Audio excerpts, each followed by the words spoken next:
Alright, in this video we are going to show you how we are going to listen for communications coming from the server, right? So far we send information, but we need to know how to receive them. To use that, to do that, we're going to use some advanced Angular components, things here, the processes here. Alright, so we are in our service here, the socket service, and we are going to create this new variable. New message arrives, right? In this object we are going to hold the messages coming for the server. What we need to create is like a pipeline directly to the socket server and waiting for connections. To do that, we use the socket element from the library, right? And we use from event, any event, and we are going to specify the string coming from the server, what we'll listen to. Remember, from the server, we're going to check the server, what we are sending from the server. We need to check the string we are sending from the server to Angular. And is this one. Remember the string, new message from server. That's a string we are waiting for in our Angular side. So we are going to define that there, and that's it. That's the only definition you need so far on the service side. It's really simple to do.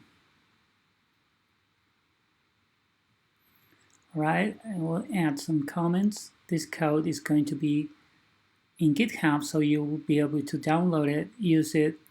It's going to work really simple, the basics, nothing complicated. Anyone can download it. Just follow these steps. You will get your socket server with Android 8. Really, really simple. Alright, I think we have everything here. Yes. What we need to do now is to go to our component, right? The visual, visual part, right, where we show to clients, and we're going to create a listener using that variable object we just created in our service. All right, so to do that, we need first to use subscriptions. Subscriptions are these elements we use to listen for events, right? Any event is like a pipeline. We have to do nothing. We just have to wait, and we don't have to send any request to any server, nothing. No, we just create the subscription, and our application in Android is going to wait there until something is coming up, and it's going to trigger any function, and we will do whatever we want with that information. It's real simple, and it's really good for organization in your code. Don't have to send any requests to any servers or anything like that. Right now it's really light because we are not using that subscription, but we are going to create a new object here right now, and it's going to use that subscription. We are going to call it new messages, right?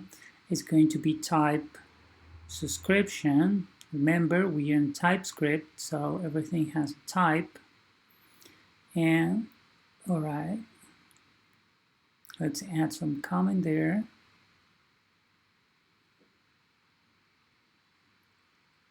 And as I told you, it's like a pipeline directly connected to our socket server. Once we have that object there, right here, right after the function we did, remember, to send a message, we're going to create the listener waiting for new messages from the server, right? Once you have the message here, you can do whatever you want. I will just copy and paste this function so you don't see me typing here. It's really easy to understand, right? What is ng after content init? Well, after Angular draw everything, after he draws it and everything, he will execute that method automatically. All right, so this is the big deal. We are calling from socket service, new message arrives. Remember, this is what we created here, right? This object is waiting for the events. That's the guy who's doing everything. We create a subscription there, right? The next one is subscription, and this is the socket service, right? This is what we did before. Really simple and easy to understand, right? Yeah, hope you are not lost here, but if you are, just go back, see the entire set of videos, and you will realize what's happening here. All right, we subscribe, and once we receive a message from the server, we're going to receive the response in this object with the name response, right? And we just console out that response. We can do whatever we want, call another function. Here, this is just for this demo, but once you have the response from your server, you can do whatever you want. Show it or no. That depends on your stuff. Well, this is it. This is fairly simple. Hope you like it and enjoy the video and learn some Angular and sockets.